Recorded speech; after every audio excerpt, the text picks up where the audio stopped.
अस्सलाम वालेकुम रहमतुल्लाह। जुमा मुबारक गाइस। कैसे हैं आप लोग जी?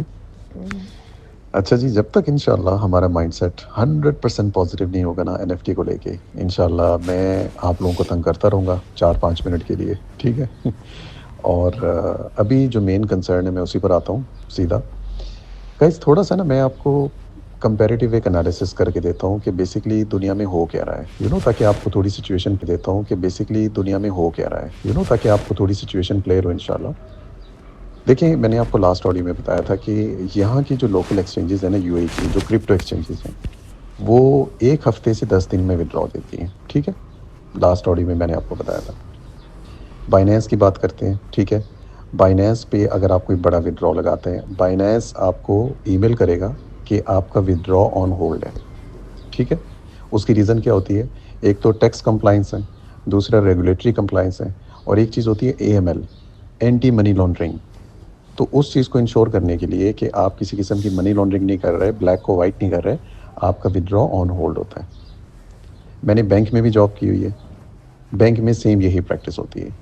लेट्स से कि आपका एक बैंक अकाउंट है, उसमें लेट्स से कि आपका बैंक बैलेंस है 5 लाख, ठीक है?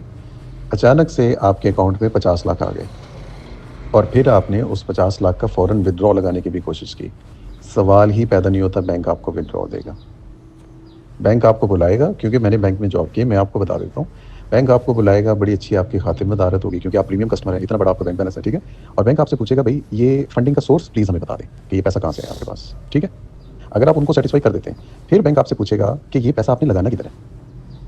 अगर आप कोई सपोर्टिंग डॉक्यूमेंट नहीं दे सके, अगर आप बैंक को सैटिस्फाई नहीं कर सके, बैंक आपकी इंक्वायरी कॉल करेगा और आपका केस ऑब्जर्वेशन में जाएगा, इन्वेस्टिगेशन में जाएगा। एफबीआर आप लोग जानते होंगे, फेडरल बोर्ड ऑफ रेवेन्यू जो पाकिस्तान का इदारा है, वो इसमें इन्वॉल्व हो जाएगा और एफआईए भी इन्वॉल्व हो जाएगी, अगर आप सपोर्टिंग डॉक्यूमेंट्स ना दे सके और अल्टीमेटली आप जेल में भी जा सकते हैं।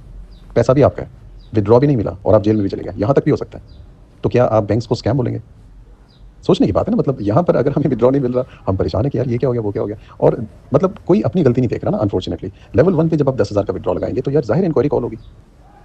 और यही रीज़न है गाइस, मतलब जिस वजह से आपको छोटे-छोटे विथड्रॉल्स नज़र आ रहे हैं ना, बड़े विथड्रॉल्स नज़र नहीं आ रहे, कि ऑडिट डिपार्टमेंट ने उस चीज़ को ऑन होल्ड कर दिया। ये मैं आपको बिल्कुल नॉर्मल प्रैक्टिस बता रहा हूँ। ये सिर्फ ट्रेजर एनएफटी में नहीं है, ये हर जगह ऐसे ही होता है। उस चीज़ का ऑडिट होता है, उस चीज़ की वेरिफिकेशन होती है और उसके लिए टाइम मांगा जाता है, ठीक है? और आपको पता है ट्रेजर एनएफटी की सबसे बड़ी जो कम्युनिटीज़ हैं वो पाकिस्तान और इंडिया में है। तो आप देखिए, सिर्फ पाकिस्तान और इंडिया में ही ये इश्यूज़ बने हैं और कहीं इश्यू नहीं है। मैं यूएई में बैठा हूँ, आज मेरा 4,000 का विथड्रॉ है। आप अगर बोलेंगे मैं आपसे सबूत भी शेयर कर सकता हूँ, लेकिन अगर आप पाकिस्तान इंडिया में हैं तो आपका नहीं आएगा। हमने यानी कि ये चीज़ नहीं देखी ना कि हमने क्या किया सिस्टम के साथ। हमने कहा बस भई रातों रात करोड़पति बनते हैं।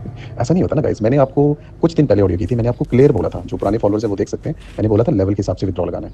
आपका विथड्रॉ हमेशा आपकी प्रोग्रेस के हिसाब से होता है, आपके वैलेट बैलेंस के हिसाब से नहीं होता। आपको अगर 50,000 का ब्लाइंड बॉक्स मिल गया, इसका क्या मतलब है आप 50,000 का विथड्रॉ लगाएँगे? थोड़ा-सा आप ये नहीं इस चीज़ को समझे ना, ये तो हमने क्रिएट की ना गाइस। उस वजह से अब हमें ये प्रॉब्लम फेस करनी पड़ रही है। और अनफॉर्चुनेटली बहुत सारे लोग हैं जो इसका भी सारा मुद्दा ट्रेजर एनएफटी पे डाल रहे हैं कि ये जो ट्रेजर एनएफटी ने किया हमारे साथ। भई अपनी गलती भी मानो यार। ठीक है? तो